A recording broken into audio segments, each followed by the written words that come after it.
Hello friends, मेरे रसोई घर में आपका स्वागत है। आज हम बनाएंगे चटनी में आलू और टिंडे।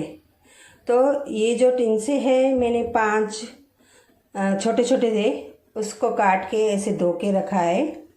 और ये मैंने 5 आलू लिए क्योंकि 6 जनों का खाना बनाना है, तो इसलिए ये क्वांटिटी जो है 6 जनों में आ जाएगी। और मैंने आदू, लहसुन और हरी मिर्ची और एक प्याज छोटा सा और 250 धनिए लेकर मैंने उसकी चटनी बना के रखी है। और 2 मैंने बड़े बड़े टमाटर काट के रखे हैं बारीक। 1 चम्मच हल्दी, 2 चम्मच धनिए, 1 चम्मच लाल मिर्च और नमक टेस्ट के अनुसार।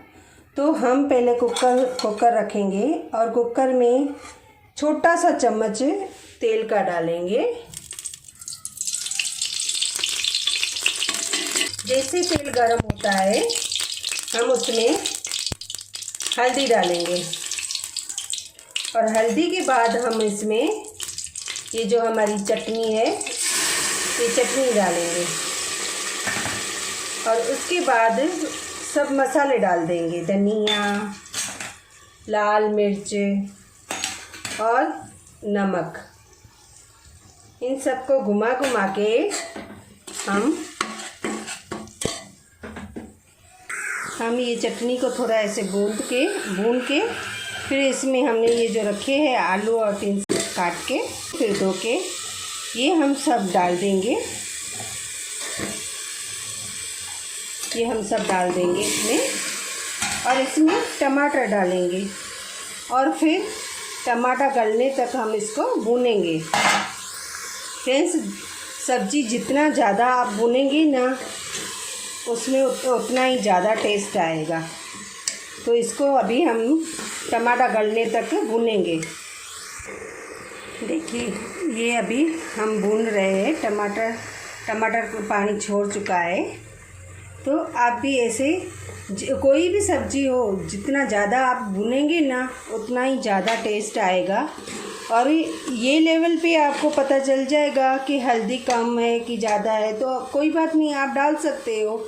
और मैं क्या बोलती हूँ, खाने में जो है ना नमक और मिर्ची बराबर हो ना तो खाना कोई भी भले शक्ल अच्छी नहीं लगे तो भी खाना टेस्टी लगता है। अगर नमक कम है तो आप लास्ट में थोड़ा चख के कि नमक कम लगे तो आप डाल सकते हो, कोई बात नहीं है। और मिर्ची अपने हिसाब से डालने की, आपको ज़्यादा स्पाइसी चाहिए, तेज़ चाहिए तो हरी मिर्ची भी ज़्यादा डाल सकते हो या तो लाल मिर्ची ज़्यादा डाल सकते हो। तो फ्रेंड्स ये देखिए अभी इसमें थोड़ा पानी है और टमाटर भी अभी पूरी तरह गला नहीं है, तो अभी हम इसको और भूनेंगे, फास्ट पे भूनने का। ये अभी हमारी सब्ज़ी भून चुकी है, टमाटर भी पीस गए। भूनने के बाद ही हम रसोई के पानी डालेंगे। तो जो चटनी डाली थी वही कटोरी में हम ये एक, और चटनी रसोई के ऊपर भी आपको डिपेंड करता है आपका कि आपको चावल के साथ ये सब्ज़ी खानी है तो कोई बात नहीं, थोड़ा पानी ज़्यादा हो तो वांदा नहीं आता है। और अगर रोटी के साथ खानी है तो उसमें फिर पानी ज़्यादा नहीं होना चाहिए। तो हम 2-2.5 कटोरी इसमें पानी की डालेंगे। ये 2.5 कटोरी मैंने डाल दी पानी की। अभी ये रोटी के साथ खाने जैसी हो जाएगी क्योंकि ज़्यादा न थिक है न थिन है, पतली भी नहीं है और जाडी भी नहीं है। अभी इसको बंद करके हम 2 सीटी लगाएंगे क्योंकि हमने भुना है तो उसमें थोड़ा गला भी है। तो हम 2 सीटी लगाएंगे और फिर 2 सीटी लगाने के बाद 5 मिनट हम इसको सिम पे छोड़ देंगे तेल सीजने के लिए। अभी हम सब्ज़ी चेक करते हैं, कुकर खोल के देखिए ऊपर से पूरा तेल सीज के आ गया है। और हम आलू चेक करेंगे गला है कि नहीं, तो हमारा आलू भी गल चुका है।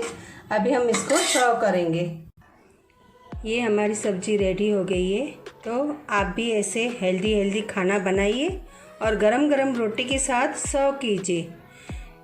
बहुत कम समय में ये सब्ज़ी रेडी हो जाती है। मेरी इस रेसिपी को लाइक और शेयर ज़रूर करना। Thank you.